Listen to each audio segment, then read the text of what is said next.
Monday morning. The Iowa caucuses are tonight, and it's really the first litmus test for these candidates vying to become the next president of the United States. But how it all works is a completely different story. So let's take a look at how it works on the Republican side of things. It's a 2-hour process, ultimately. They'll hear from representatives for each candidate on either side, basically campaigning for that candidate. But they vote by secret ballot, just like they would in a normal voting booth. On the Democrat side, it's a completely different story. Each candidate has to make a speech and ultimately sway voters one way or another, but they have to move around and actually show support for their candidate. It's not done by secret ballot at all. So in other words, if you are a Clinton supporter, you'll go in the Clinton corner. If you're a Martin O'Malley supporter, you go in his section. Or if you're a Bernie Sanders supporter, you'll go and caucus for him.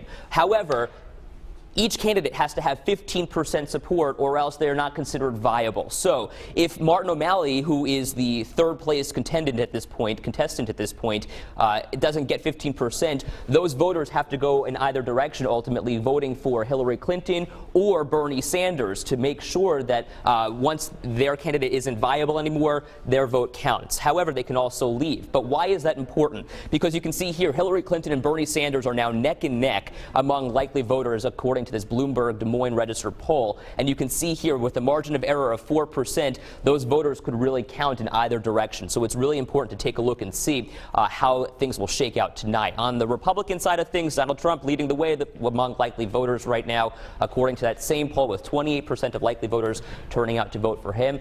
The caucus starts tonight at 7 o'clock Central Time. We will wait and see what the results are. We could soon see, Katie, who is viable and who could soon be suspending their campaign. Yeah, it promises to be pretty interesting. It's really interesting and really elaborate, especially on the Democrat side of things. Absolutely. So we'll, of course, have all those results later tonight and then tomorrow.